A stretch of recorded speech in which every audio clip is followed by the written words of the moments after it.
years, and scheduling conflicts are just never worked out until today. So I am super stoked. Are we good?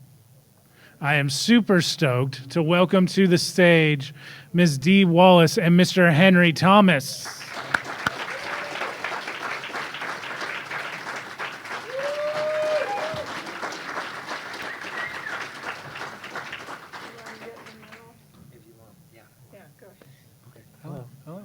Good. Hi, baby. Hi, babies. Well, can we switch your names? Oh, they didn't want me in the middle. So I was just explaining the way that I get to do my job here for Sinisters. Tim and I have a conversation like, what was the vibe of the weekend? Did anyone give you a request? Who do you guys want to see? And E.T. stands alone as one of my personal favorites, as millions of people's personal favorite franchises. But Dee, you've always been on the list of actresses we wanted on this stage. But Henry, you, when Haunting a Hill House came out, man, I was immediately to Tim, not even through the first season, I'm like, we need to get Henry Thomas. Oh, thanks. Because all of those projects, and we'll talk about them, just both of you having both the sensitive side roles, E.T., to the darker stuff, the Howling, Cujo, Haunting a Hill House, Haunting a Bly Manor. Your guys' testament to your work is really beautiful, and I'm just stoked that you're both here right now. Oh, thank you very much.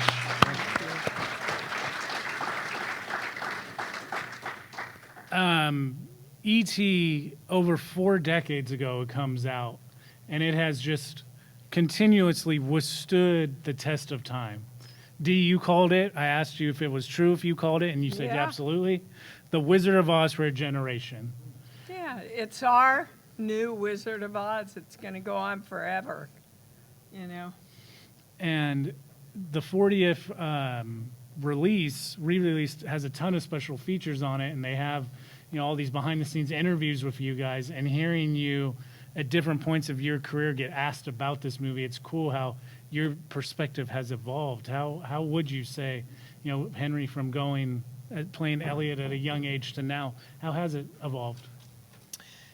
Well, I mean, the success of the film was a life-changing thing for me in a lot of ways. I think I didn't even think of success in terms of money or popularity or anything like that when I was a kid. So I was hit with the sensation of, wow, people really like this and people have really connected with this. And I don't think that that's changed at all over the years, because I think that the film speaks to the part of you that, will take in a stray animal or help a bird with a broken wing, so I think that's kind of a universal touchstone for a lot of people. Mm-hmm. And I think that, just by association, E.T.'s become a part of people's lives because they remember it as a kid, and it takes on a new connotation when you look back and you say, oh, I saw this film with my grandmother or my grandfather, or this was the last film that we saw together, this was the first film that we saw together. The film takes on a whole new life, because my experience was, 10 weeks on a studio lot and on location and in a schoolroom, and that was it, right? When you shoot a film, it's work. It's hard work.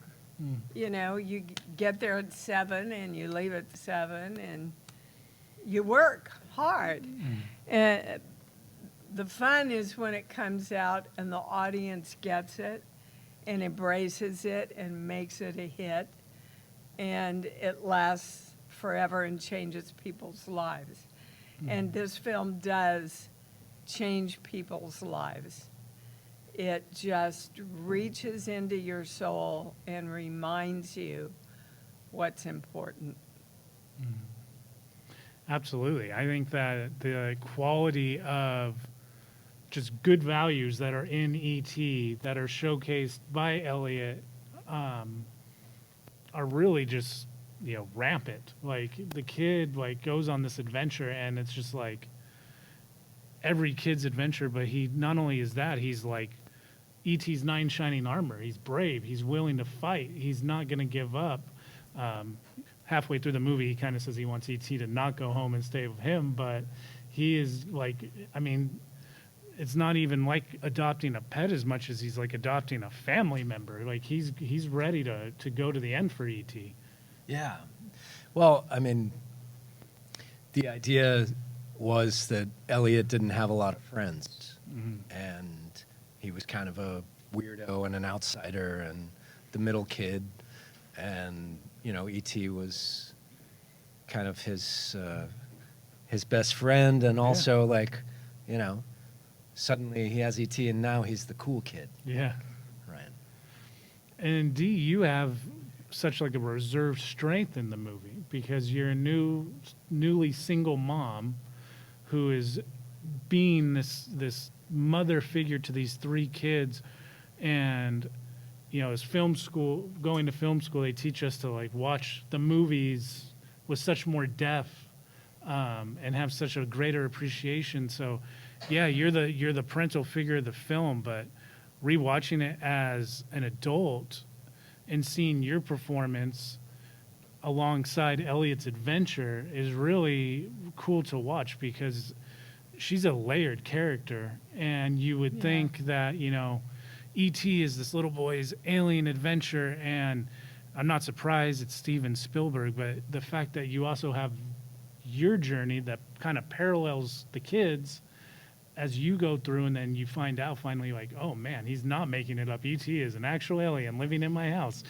It really is. And I didn't even know it. No wonder everybody wanted me as their mother. I didn't have a clue about what was going on in my own house. And I have to say, people that would call me to talk to me and interview me go, but Dee, how did you play a mother? You didn't have any children at the time. And I went, no, but I had a mom, and in retrospect, and honestly, I can tell you, I did not base this consciously on my mom. But in retrospect, my father was a severe alcoholic, so my mom pretty much raised us as a single mom. And she got up and she went to work at 7 a.m. every day, and she came home and cooked dinner, and somehow she raised us with high morals and consciousness. And so when I look back at Mary, I see my mom. But at the time, I wasn't aware that I was doing it. Yeah, it's like when you are a parent, you do become your parents in some aspect, right? And it's always shocking when you recognize it. Yeah. Yeah. But I have to say,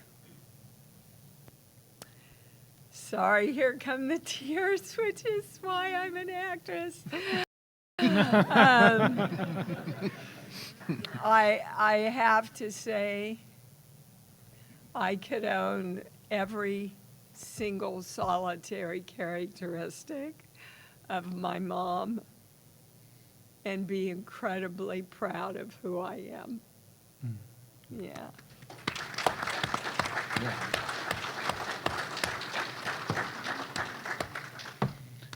The other side to that is we all know who plays your sister, of course, in E.T. Oh, But yours and Robert's and Drew's relationship, like the familiarity that you guys had on set, I imagine the three of you had to have a blast, like working with ET so much and just being together a lot of the time.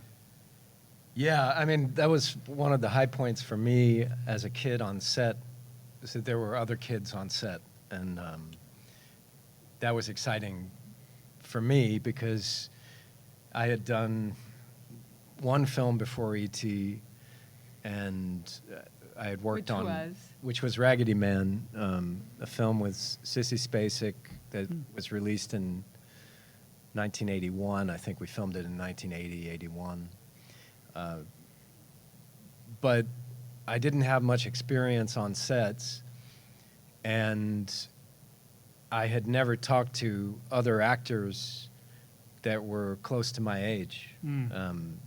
You know, and Robert McNaughton, Robert had done Shakespeare, and he was a serious actor at 15.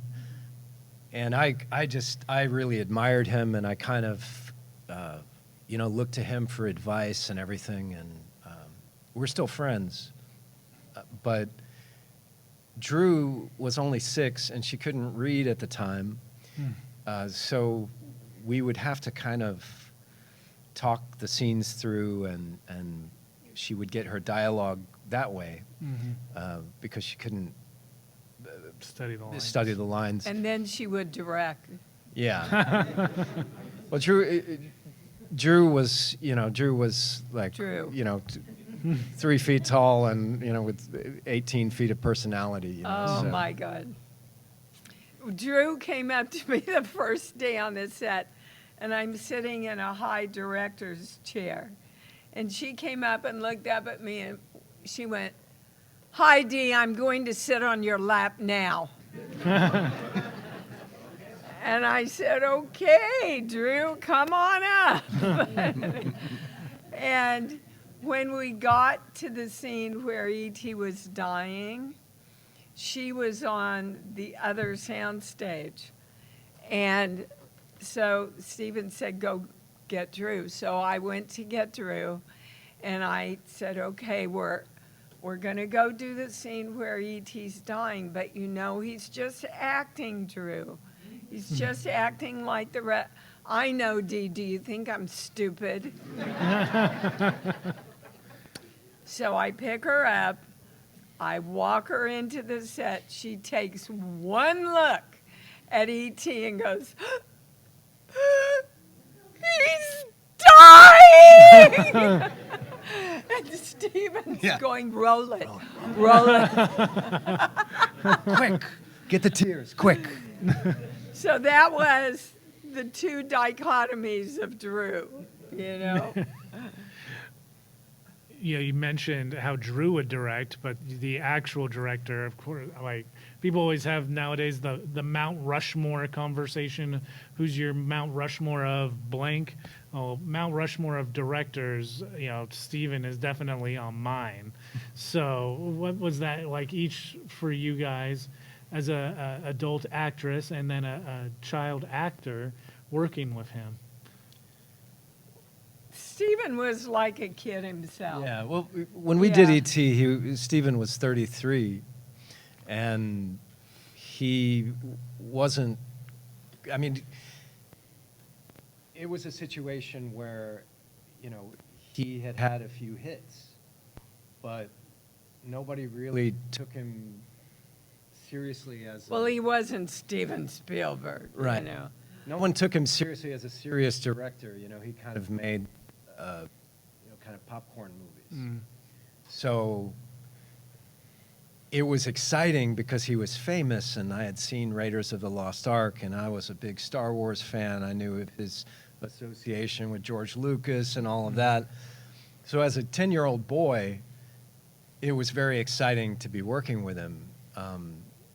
But on set, he was like a kid, you know, and if he had been able to do every job there, including mine, without involving anybody else, he would have done it all himself, you know, and that was the kind of energy that he had. But He just loves what he does, Yeah. guys. he loves telling stories, and he loves the technical aspect of film as well. Like, you know, he would get excited about shots and get excited about Yeah. what we were using for the shot, and you know, it's always cutting edge. In 1981, we were cutting edge, you know. So Well, and you know, we had to shoot it under the title A Boy's Life because back then everybody was stealing right and left the ideas of different films. right, because So- if you could get the jump on another studio by figuring out what, you know, Steven Spielberg was doing next, then you could take that and turn it around and put that out before the other studio did, and you know, and you'd undercut your competition. So that's why, you know, that's why you have like Flight of the Navigator and Mac and Me after E.T.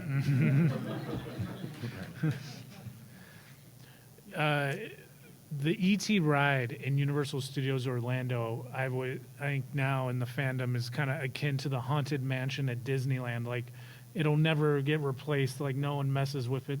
They actually just painted the outside of it. It looks rather nice. did they? Yeah. Oh, wow. In the line for that, there's like this little cool mini documentary that's on a loop for like people to watch as they're waiting. And an interview with Steven, he mentions like the last day that you guys filmed with E.T. was rough, like so rough to like watch you guys have to say goodbye to E.T. He says even he got choked up. Like looking back at that akin now, like all that I would imagine is attached to the legacy of working on this movie that's stood out for 40 years. What does the legacy mean to you now, 40 years later, like watching the legacy evolve over the past 4 decades? Yes, I'll take it. You know, guys, if you could hear all the stories of how many lives have been changed through this film, you would understand how much we appreciate being a part of it. A young woman came up to my table. Her son was 10 years old and autistic, and she had never heard him speak a word. And she took him to see the re-release of E.T. And on the way home, he said every line in the movie that E.T. had said. That's a miracle to me. And it's an example of how that movie reaches through barriers and teaches and reminds us all you have to do is love each other and be their friend and help them get home in whatever way you can, which is, to this day, a lesson we all need to remember.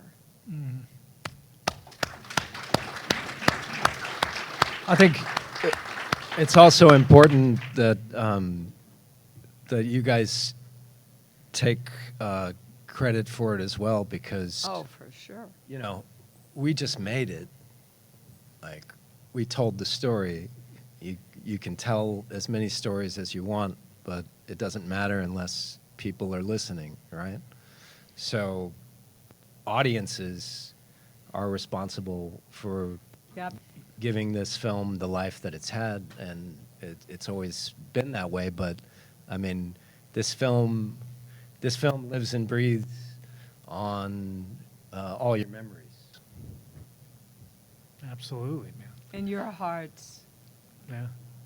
We're all right here. Yeah, you bet. Whoa, man.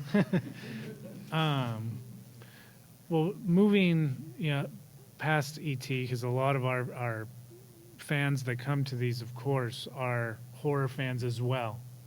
And you each have such an impact on the horror genre as well. Really? Really? Henry, for you, it's kind of wild.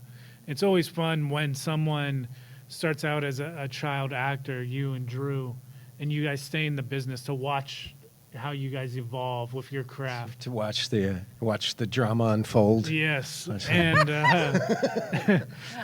but going from Elliot, this wide-eyed kid with an alien best friend, to your roles, I always lovingly refer to it as the Flanagan verse. Yeah. You go from it's fun that Dee is up here with you to ask this question, because you become this parental figure, and the love that you show in Hill House, but even on rewatching Midnight Mass, that role is just this heavy, just thick role to play. Like, what has it been working with Mike? Because you guys, it's been a lot of fun to watch those come out, and the main cast, for the most part, stays together. And they all have this really cool Flanagan tonality. How has that been? Well, it's been a lot of fun. Mike is a really great guy, and he's very clever, and I think he has a good sensibility about him, about what audiences like, and when he tells a story, you know, he really has the audience in mind, you know, and he's very respectful of all the material and everything that he sources, and he's a big fan of horror. So I think audiences really enjoy it because he's given them what they want as horror fans. But he hires really, really great talent. yeah, he does. People too. He likes to surround himself with known quantities, you know, because he plans everything out meticulously. He builds the shots and the sets around his set list. So he comes up with a set list first after he writes the script, and then they build the sets accordingly. So Mike doesn't like it when you throw something new into the mix that he's not prepared for. That's a no-no for Mike, because he likes to know how it's going to go, which is something you can never do in film. So eventually it'll hit him, but right now he's just pressing on. But it's been a great opportunity for me because Mike has given me a lot of interesting roles, and they've been a lot of fun, and they've been different from each other, which is fun for an actor because you don't, you know, I never think of it like, oh, I'm going in to play the dad in the show. You know, it's you're playing a person, and those people are, you know, people are complicated. I think we all know that. So as an actor, it's interesting, right? You have something to do. And although I feel like Haunting of Hill House, the thing I had to do was run in and out of the house like in each episode. I felt like I was in episode 1 in every episode. But it's nice also to work with the same people over and over again, because you know what everybody's kind of bringing to the show, and you know, and it feels like a family until your flanaphone doesn't ring, and then you get nervous. Yeah. Your flanaphone. The flanaphone isn't ringing. Henry. What's going on? Better call the commissioner. I don't know. You know, the thing you mentioned too, that he always, the same cast, but he always unique to your role each go around. The Follow the House Usher was wild to watch because your guys' performances are like drastically different than the lanes each of you had been playing in. Yeah, I think we all thought that we were making a black comedy, and Mike was continually reeling us in, but it was a funny. A lot of the scenes were really just naturally funny, so it was hard not to play to that aspect. Yeah. And everything was bigger in that world, so it gave us a little license to kind of mess get with out of our them. lanes a Yeah, little yeah, bit. Yeah. Dee, I mean, you in the horror genre has just been a treasure, honestly. I'm not just blowing smoke. I'm telling you the truth. And I know when we open up to Q&A, you're gonna get Cujo questions and throughout your career, but a certain director that you got to work with, I have adored his music since I was in high school. So seeing you. Oh, who would that be? Getting to see you show up in the zombie verse was pretty cool, man. What was it like working with Oh those my guys? God, I love Rob. I love him so much. I love him as a person. I love him as a director. Sherry brings him his health food drink and his vitamins every day to the set. It's so cute. And he's just open. When he sent me 3 from Hell, I wrote back and I said, "Oh, Rob, I've got to do this part." Because it was such a dichotomy from what I usually get. I said, "But I want to look like shit. I don't want any makeup. I'm going to dye my hair brown, and I want horn-rimmed glasses." And he wrote back, "Okay." That was pretty much the extent of our discussion. And, when we got to the big scene where I kind of do Sherry in, I'm standing there. And the way I work, I wait for the character to tell me what to do. And I'm waiting and I'm waiting. And he said, "Well, try this and try this." And I went, "Oh, okay, I've got it, Rob. I've got it." And he said, "She's got it, roll it." But he has so much trust in his actors in Halloween. We did it the way the script was written, the big scene in the kitchen. And then he said, "All right, everybody just bring in your best shit," right? So we all brought in the improvisation. All the bagel stuff was improv with Scout Taylor Compton and me. And I love that about a director. That's, for me, when you really get the gold and the special stuff, is when stuff happens like Penis Breath. The laugh on Penis Breath was just happened, At the end of the dinner table scene, he says, go ahead, say it. Well, he's in Mexico with Sally. Yeah. And I feel all these tears come up, and I go, Mary goes, "Oh my God, I don't want my kids to see me cry." Yeah. So I got up and left. Steven finally cuts, and he comes over and he says, "Steve, why did you get up and leave? It's not in the script." And I explained to him what happened, and he looked at me and he took it in, and he turned around to the crew and he said, "You've got a half hour. Build me another wall to the kitchen with a sink with running water," so he could bring both of us over to that sink and bring me back into that big close-up where I say he hates Mexico. And it all happened because I trusted Mary and he trusted me. And it was a magical moment that was born in the film then. All because you improv'd it. Trust. Well, because, it's one thing, to have all your ducks in a row, but it's another thing altogether to be able to recognize, the space between the ducks, I guess. Yeah, the moments. Yeah. For you guys in all the, your career, how does that play out as an actor or an actress? Do you see it as in film school?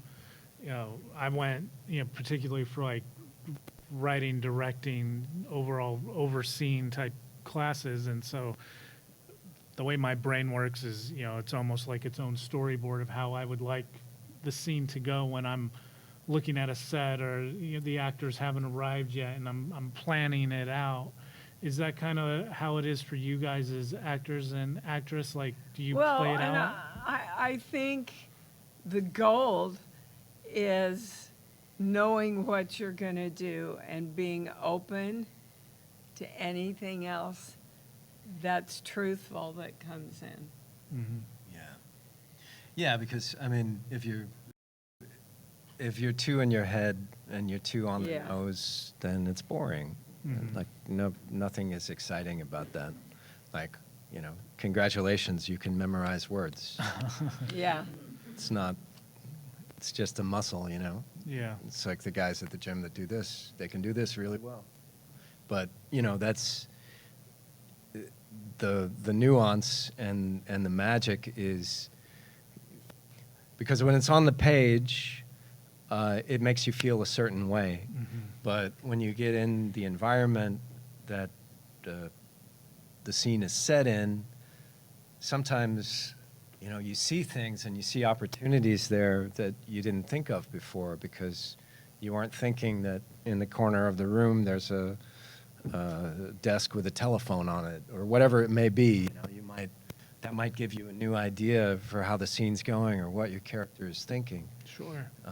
So you have to be open to those things, and I think the good artists are the artists that recognize that not as a stumbling block, but as a kind of a keyhole into a better performance. Yeah, definitely. I would imagine that, you know, both of your careers, but the sets and the costuming and everything that goes around with that, you guys have gotten, you know, the luck of the draw as far as the cool, you know, things going on in your films throughout, man. Like even Cujo, like to have that story come to life, to be on set making that story come to life.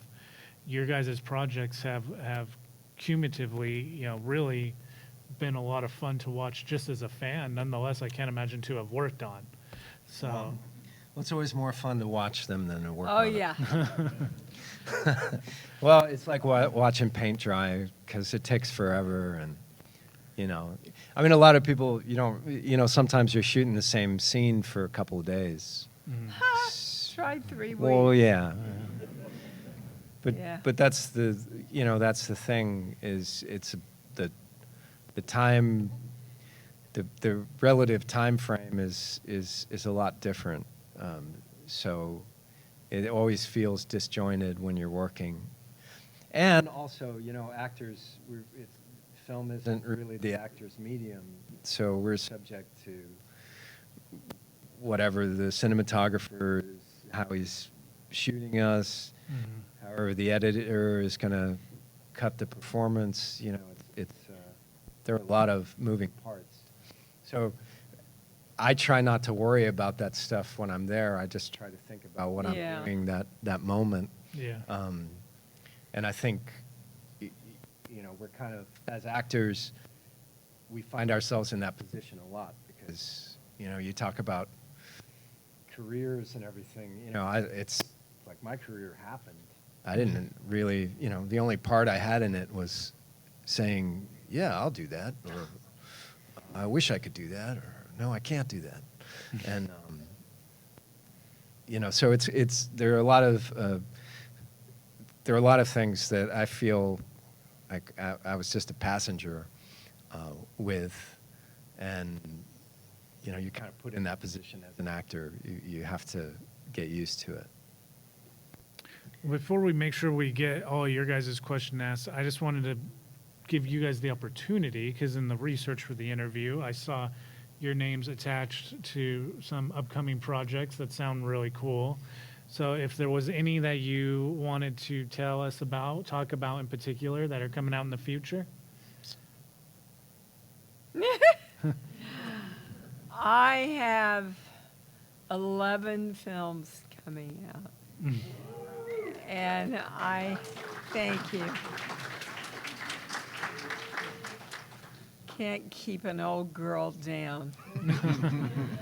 And I have 2 more that I'm shooting before the end of the year. I have high hopes for a film called The Boy from Below. I have very high hopes for a film called The Licked Hand, based on an old story you used to tell around the fire.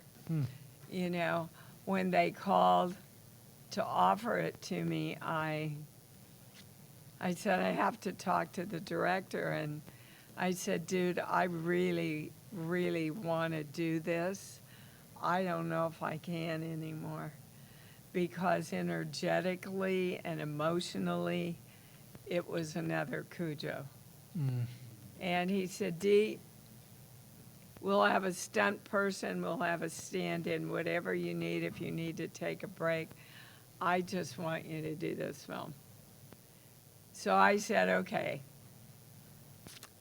Did almost every stunt of my own, Hey. which I have done most of my career. Just had a ball with it. And the thing I got out of it the most was I should never be limiting myself about what I can still do. So, yeah.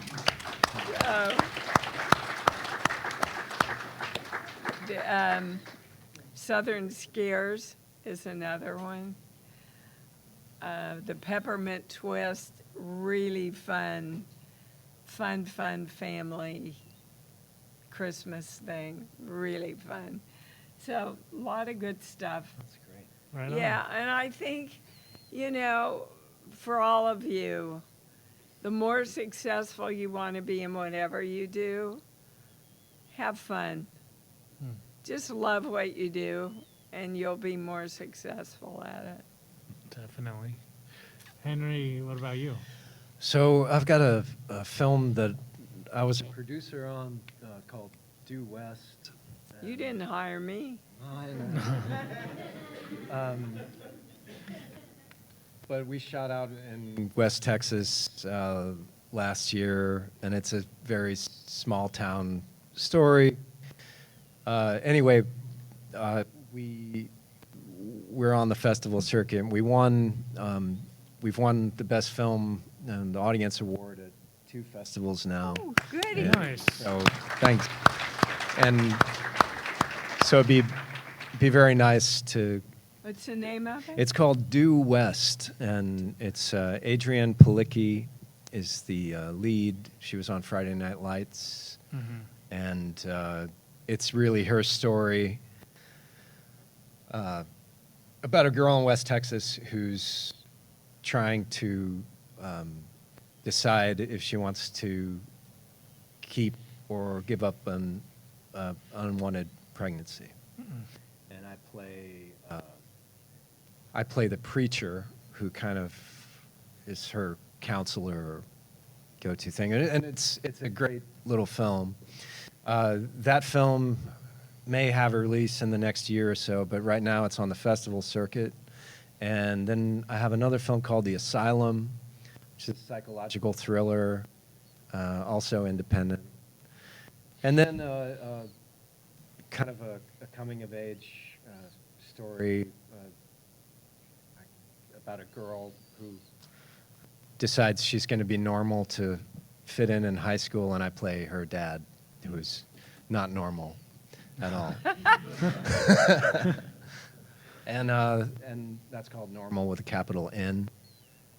And The Asylum and Due West. So that's my docket at the moment. Sounds Nice. good.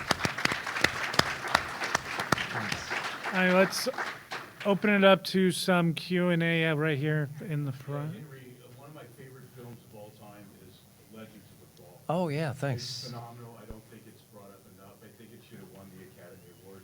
Just can you give us some feedback on working with that phenomenal cast, Brad Pitt, It was. Anthony Hopkins, man. Wow. That was a really important film for me because I was 21, 22 at the time. No, I turned 22 when we were filming. And it really kind of put me on the radar again as a young adult actor, and it did a lot of good things for my career. And working with Aidan Quinn and Anthony Hopkins and Brad Pitt, Julia Ormond, there were some great people involved. And actually, interestingly enough, the cinematographer of that film, the gaffer of that film, and the costume designer of that film were all working on E.T. Jim Plannett was a gaffer. John Toll was a camera operator on E.T., and he was a cinematographer for Legends. And Deborah Scott, the costume designer Oh, on E.T. Deborah. and on Legends of the Fall. Oh, Yeah. I loved her. Yeah. Anybody else? Yeah, I watched, for Dee, I watched 13 Fanboys. Yeah. How was that, you were acting, but you were also kind of being used? That was, because the character... Not much difference. Kind of, you know, as an actor, guys, whether you're killing somebody or whether you're a sweet mom, there's always parts of you that you can relate to. I know that sounds kind of weird and scary, but it's true. And we just had a great time. Deborah's a friend of mine, the director. We just had a great time doing it, having fun doing it. So I'm glad you enjoyed it. Thank you. Right on. Yeah, right over here. So, you worked with your husband, the late great Christopher Stone. Thank you. What was the movie you loved the most working with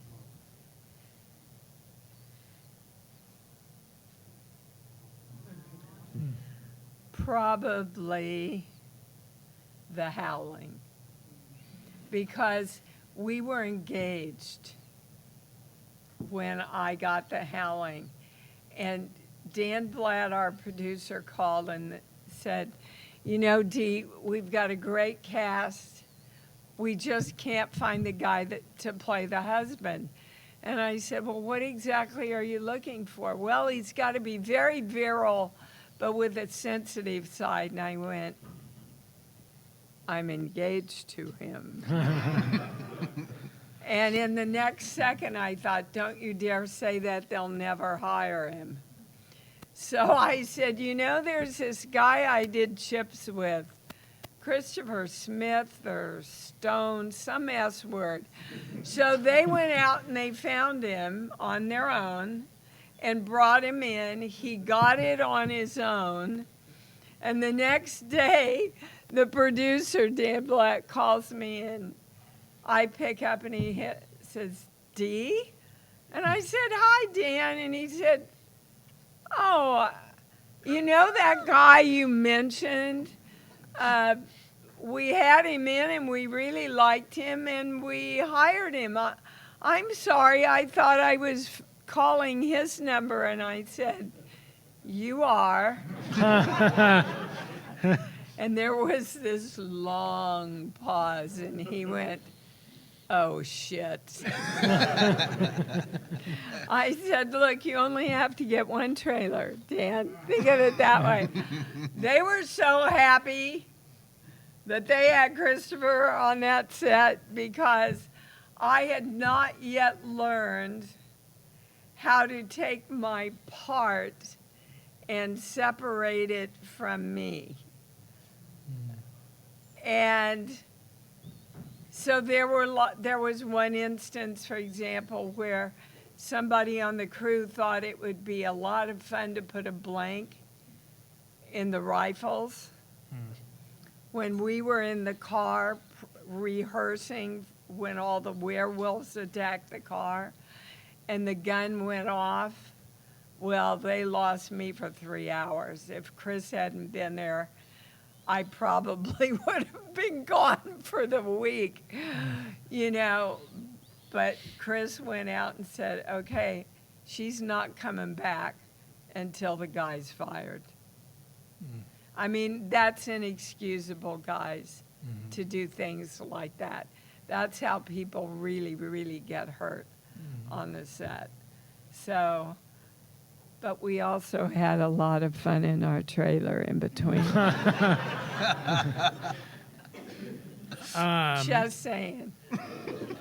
Well, man, that character description, visceral, but the kindness to go along with that, I think, is a great sum up of your careers, both of you, whether you're the Elliot E.T.'s best friend all the way to Hugh Crane, or member of the downfall of the House of Usher, to Mary, all the way to a pretty badass horror character with the Howling and Cujo. So Frighteners!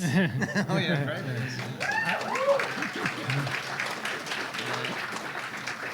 I loved killing everybody in the. like I mentioned at the top, man, been waiting for you guys to come to Sinister for a while now. Wish list interview. I'm so happy I got to do it. Thank you so much for coming. Thanks for having Henry it's Thomas, been great. Dee Wallace. Thank you. And I have to say, horror films fans are the best fans in the world, right? Yeah. You are. You are. Can I Thank get you. Can I get a picture with you guys? Yeah, sure. No.